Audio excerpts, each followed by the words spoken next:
This is Dr. Moriel McDuffy with Politics as usual at usualpolitics.com. So another week's gone by, and yet another shooting of an unarmed African American male, Jacob Blake this time. And the question is, when will violence stop? And as far as I'm concerned, when I look at the violence, you got to look at three different aspects of violence, right? And they're really all kind of intertwined. You got to look at the police violence against African American males. You got to look at the vigilante violence, right? The Boogaloo boys who come in and try to look like protesters and burn and break stuff. You got as well as people like Kyle Rittenhouse, guys that come down with guns trying to intimidate protesters, right? And this is oftentimes when the protest is peaceful, and then it erupts into something else. And then you also have to look at the protesters and the looting and the burning of trash cans and things of that nature. Now, let's be clear about this.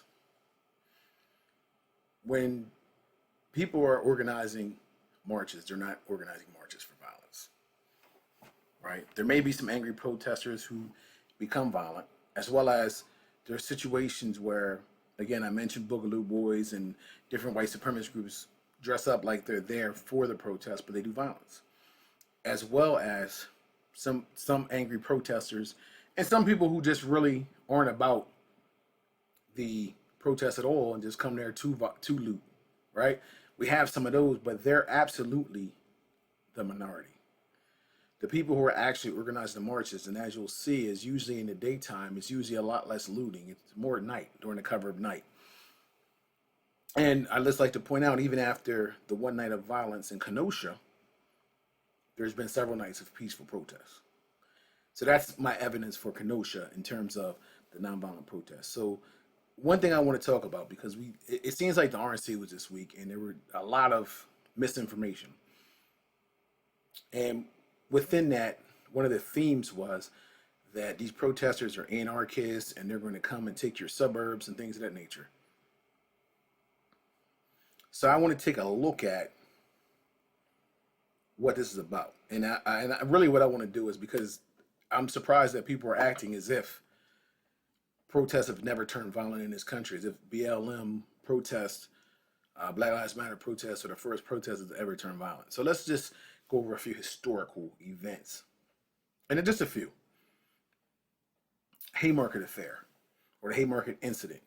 This happened in the Haymarket area of Chicago in 1887. It was a labor protest for basic labor laws. So when you think about labor laws, think about those basic things that you get at work, the benefits. Oftentimes you work a certain amount of hours. Breaks, regular breaks, overtime hours. So there was a time when people didn't get that. And believe me, some people would love to take it back to not having breaks, not having benefits, not having your job be held. All those things were fought for through protests. And at the Haymarket incident, I'm going to tell you, and I'll just give you one event to give you an example of how violent it became. Somebody threw a bomb into a huddle of cops, injured a bunch of them, and then the police went and retaliated. And from what I read on Reader's Digest, somewhere between 4 and 50 people were injured or killed by police. So it got extremely violent. Let's talk about the Tea Party. People talk about the Tea Party rather romantically, like this is how our country was founded, right? But when the Sons of Liberty snuck onto the boats and threw the teas off the ship, that's looting. Looting, people.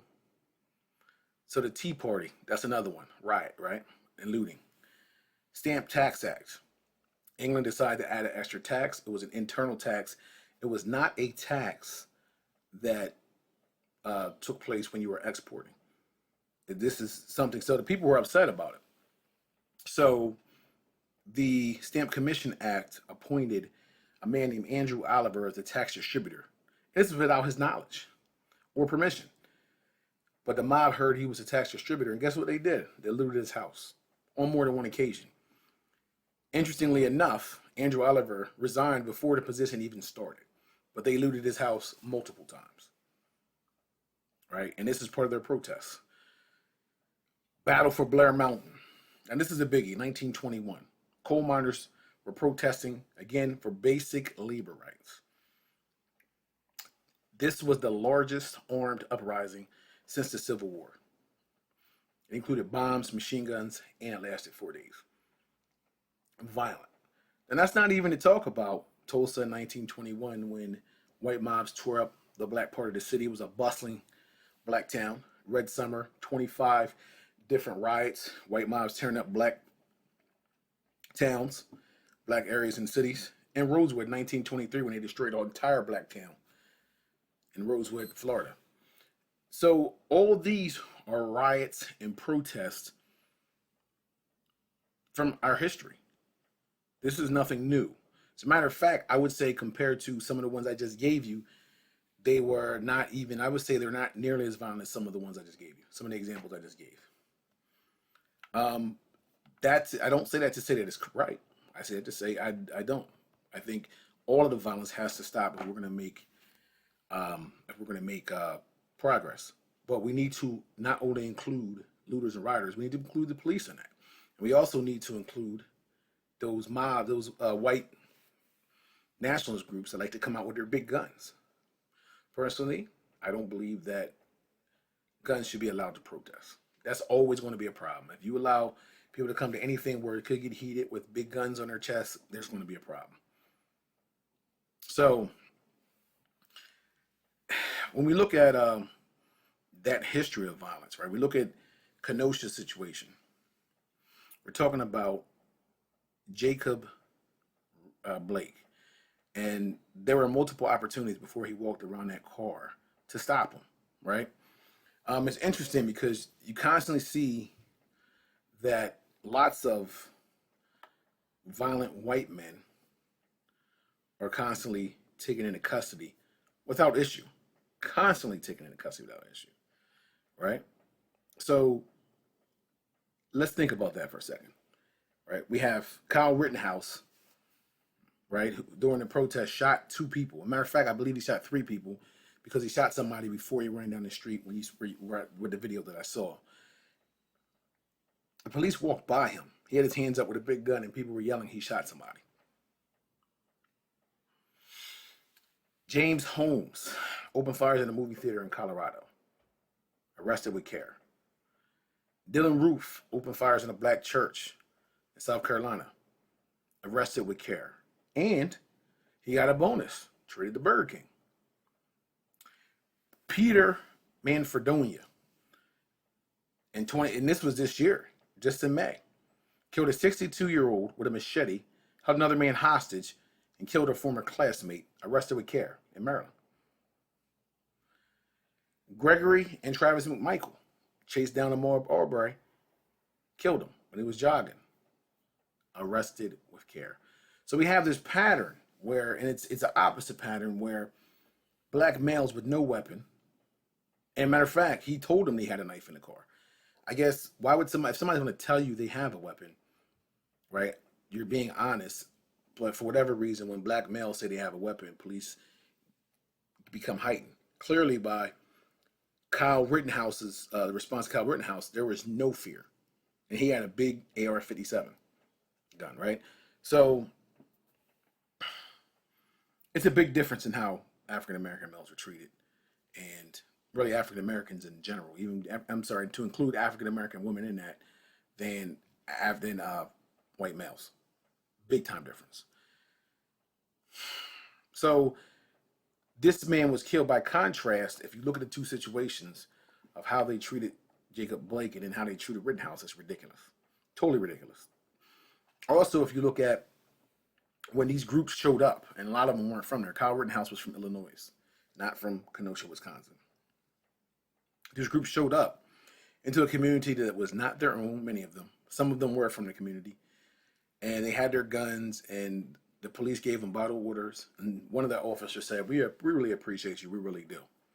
Now, if you look at the history of white nationalist groups, they don't like police. They're anti-government. They're actually the anarchists that Trump is talking about, not the protesters. The protesters want equality, but the white nationalist groups, most of the time, don't want government. They don't want anybody telling them what to do. They don't like officers. Officers keep law and order. The protesters aren't there to keep law and order. What they're there to do is to interfere with African Americans and what they also call liberals because they consider themselves conservative. But how do you have these people who are anti-cop, anti-government, anti-law enforcement, and the police are buddy buddy and chum with them? So that makes me wonder, what is your motivation for this? I don't understand. I don't get it. And it makes me ask the question, who are these officers? What's their backgrounds? Are they members of some of these white nationalist groups? Are they related to members of some of these white nationalist groups? And it makes me go back to vetting. Are these guys vetted well enough? So again, if we're talking about the violence, don't ever think that police violence does not contribute to the other violence. It's directly correlated. No matter which way you cut it, it's at least associated. If you don't understand the difference between correlation and association, correlation means causation. It's causes something. When something happened, it causes that to happen. Association means that when something happens, the other thing happens, shows up as well. Oftentimes shows up as well, but you didn't establish that it actually causes it, right? But in these cases, we know that every time an African American male is shot, unarmed male has been shot in the last 3 or 4 months, there's been protests. And with the protests have come some violence. So if you want the violence to stop, these unarmed shootings have to stop. And they've been going on for a long time.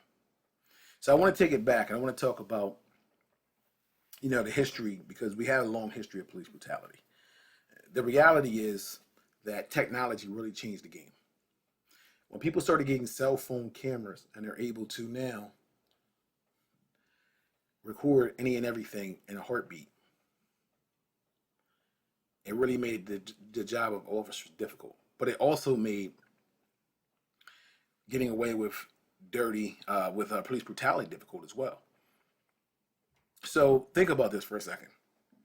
Because I'm going to tell you, as a young African American male, I've heard all types of stories that I can't confirm about officers assassinating people, about people getting shot because their hands weren't up, about getting guns pulled on, police brutality, getting pulled over for no reason. I've been pulled over for no reason numerous times. I've been asked questions like driving a car without air conditioning, and it's 90 degrees outside, and the cop asks, "Well, why are you sweating?" Well, it's 90 degrees, and if you ever drove a car without air conditioning, then you know that when you're not moving, it's hot. It's hot when you're moving, but it's definitely hot when you're not moving. So ask silly questions. So I just want to say that the technology was not around. So those concerns could be easily poo-pooed. And I don't even think that a lot of black people even knew the extent of everything because it wasn't right in your face. Fast forward, right? Even before 2015, but really 2015 is when you start to see a string of these violent police shootings and beatings. And here's the thing. I don't think they're necessarily any worse than ever was. I just think there's a light shined on it from the technology. So people started recording these things, and even the drivers and stuff start recording them, and cops are mad because they can't beat somebody's behind without somebody knowing. So essentially, that technology changed it, and it put it right in people's faces, and now people are frustrated. And now you can't just deny it. You can't just poo-poo it. You can't take a person with no voice and just tell them to go sit down somewhere when they have a video.